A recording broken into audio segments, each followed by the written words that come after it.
Assalamualaikum warahmatullahi wabarakatuh. Selamat malam semuanya. Perkenalkan, saya Ririn selaku moderator dari kelompok 4. Di sini kami akan mempresentasikan hasil analisis kami mengenai kasus-kasus dan model-model komunikasi massa. Untuk kelompok kami terdiri dari 6 orang.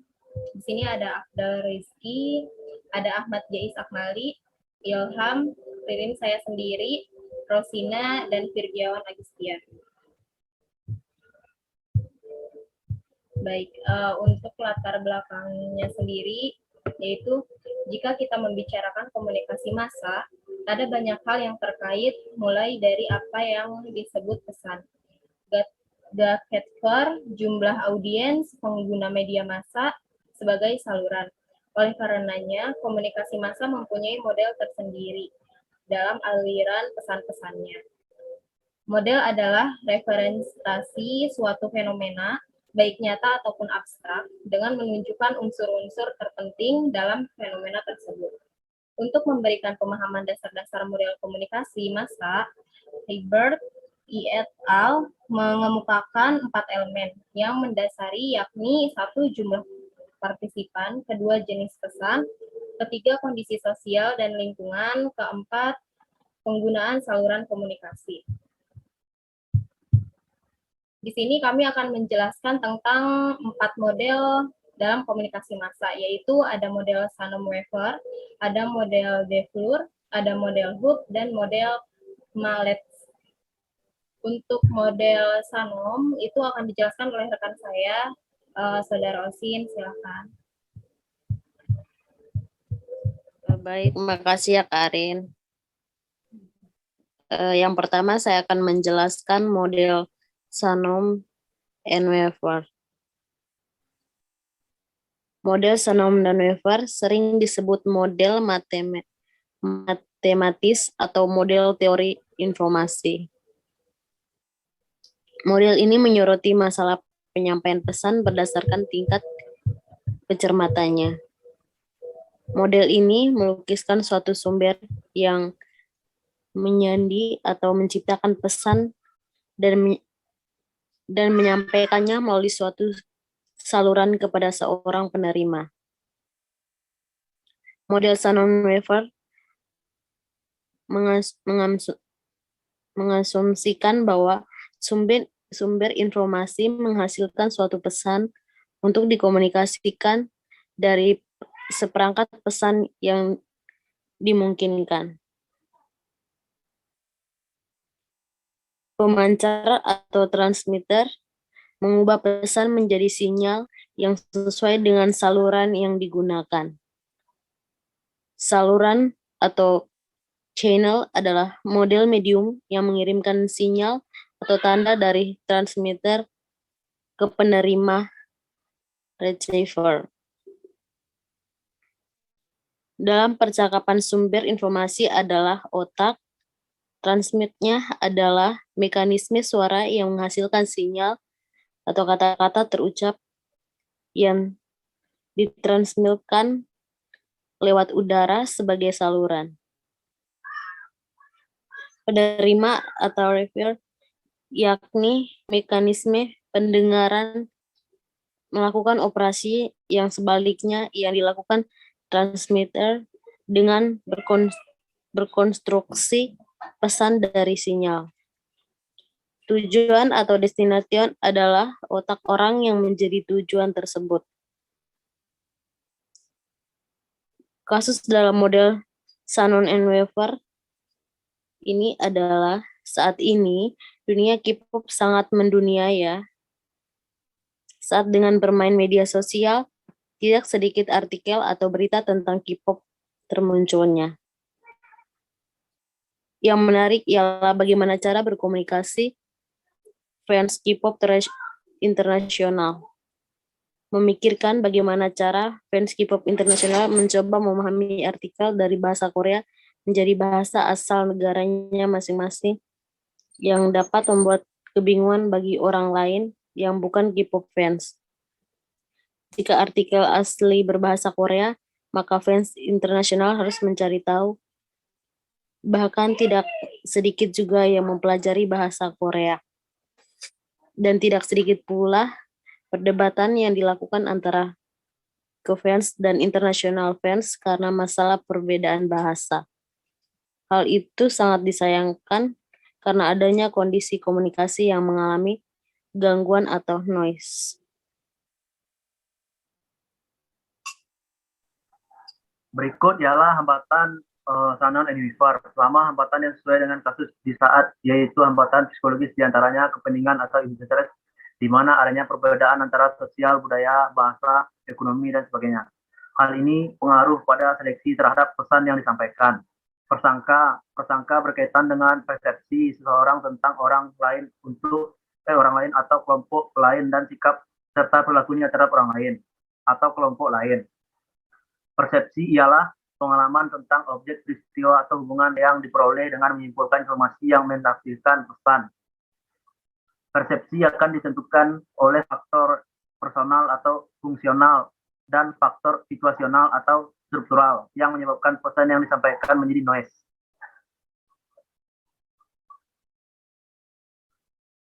Baik, terima kasih untuk Saudara Osin dan Kak Abdal untuk penjelasannya. Untuk model selanjutnya itu akan dijelaskan oleh rekan kami, Jais. Silakan. Oke, terima kasih. Untuk model yang kedua yaitu DeFleur. Model komunikasi DeFleur atau yang dikenal juga dengan model sistem komunikasi massa adalah sebuah model komunikasi massa yang dirumuskan oleh Melvin DeFleur pada tahun 1966. Model komunikasi DeFleur merupakan pengembangan dari model komunikasi Shannon dan Weaver dengan menyelipkan perangkat media massa dalam modelnya. Model DeFleur ini cocok untuk menggambarkan proses komunikasi melalui media massa atau komunikasi massa. Di dalamnya tercakup 8 komponen proses komunikasi massa, yaitu source, transmitter, receiver, destination, noise, mass medium device atau sarana medium massa, dan feedback device atau sarana penyampaian umpan balik.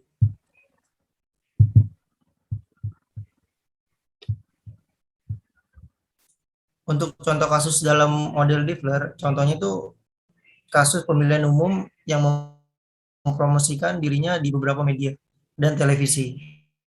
Kegiatan ini dapat katakan masuk dalam model DeFleur karena ketika pasangan calon presiden membuat iklan promosi secara tidak langsung, mereka menjadi source, lalu masuk ke transmitter, sinyal jaringan TV, masuk lagi ke channel yaitu televisi, lalu diterima oleh sinyal jaringan televisi sebagai receiver, dan akhirnya sampai ke destination yaitu masyarakat yang menonton televisi.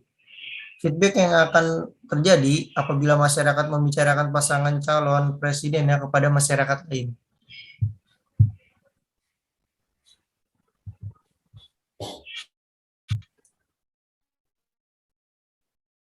Berikut ialah hambatan komunikasi menurut DeFleur.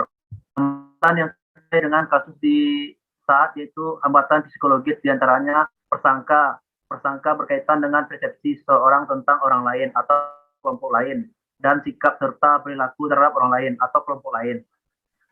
Persepsi adalah pengalaman tentang objek, peristiwa, atau hubungan yang dengan menyimpulkan informasi dan menafsirkan pesan. Persepsi akan ditentukan oleh faktor personal atau fungsional dan faktor situasional atau struktural.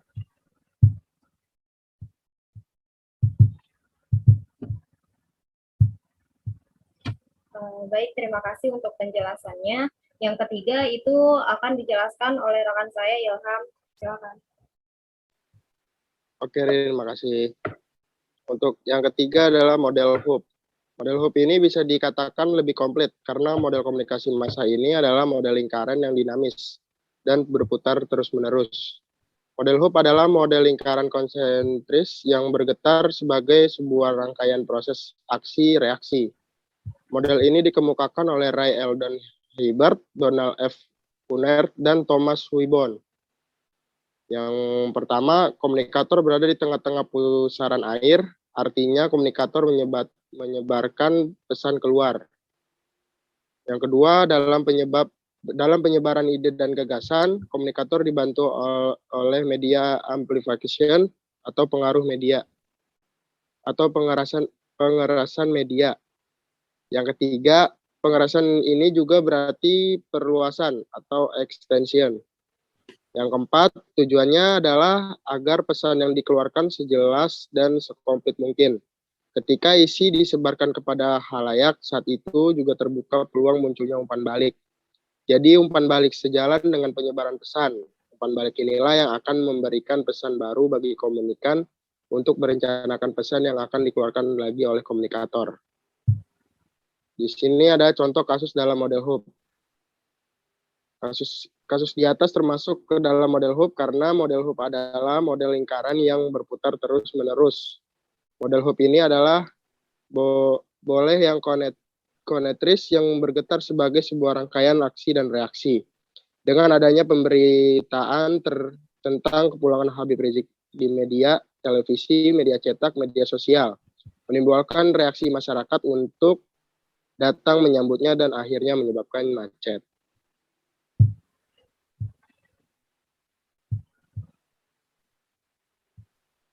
Berikut ialah hambatan model hub. Hambatan dari kasus tersebut menurut kami masuk ke dalam hambatan hubungan interaksi verbal, yaitu evaluasi statis, di mana ada penilaian seseorang yang berdasarkan pada kesan pertama, karena reaksi komunikan terhadap kasus berikut ada yang merasakan kesal dan marah akibat macet dan menjat jelek Habib Rizik, padahal komunikan ini tidak kenal dan bahkan baru tahu tentang Habib Rizik oleh berita tersebut. Baik, terima kasih untuk penjelasannya.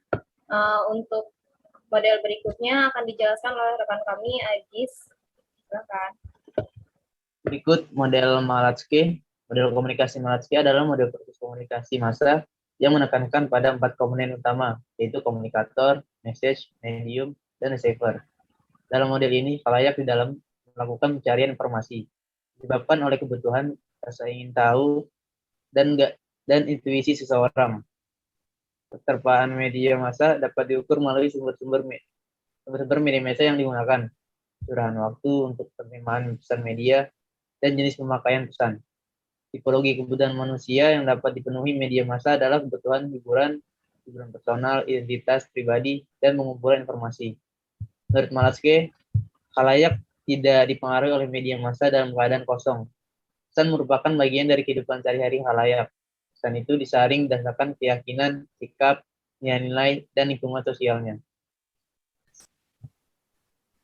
Adapun contoh kasus dalam model Malatsky yaitu pada film ini membahas tentang memutuskan lingkaran kemiskinan pesan ini tersampaikan dengan dilatar belakangi oleh isu yang berkembang di masyarakat, di mana orang-orang banyak mempersoalkan tentang kemiskinan negara ini.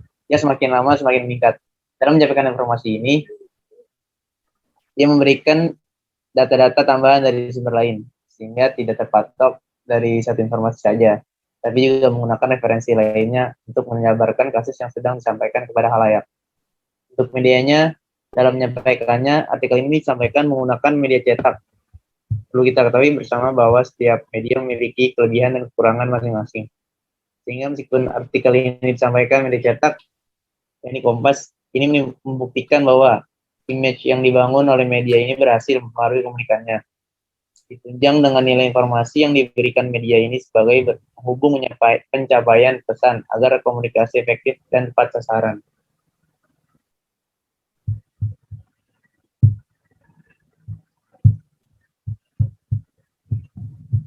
Terakhir, hambatan komunikasi menurut Malatsky termasuk ke dalam hambatan psikologis karena struktur kepribadian komunikasi di mana ahli-ahli psikologi menganggap bahwa ada orang-orang dengan kategori tertentu dapat pengaruhi lebih mudah daripada orang-orang lainnya.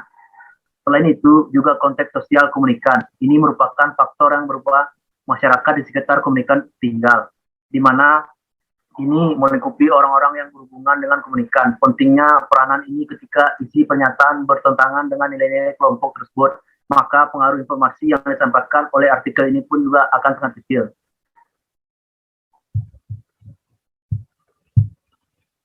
Baik, sekian presentasi dari kami. Di sini kami menyimpulkan bahwa dari beberapa kasus yang kami ambil itu ada keterkaitan dengan model-model komunikasi massa. Semoga apa yang kami sampaikan bermanfaat untuk kita semua. Wassalamualaikum warahmatullahi wabarakatuh.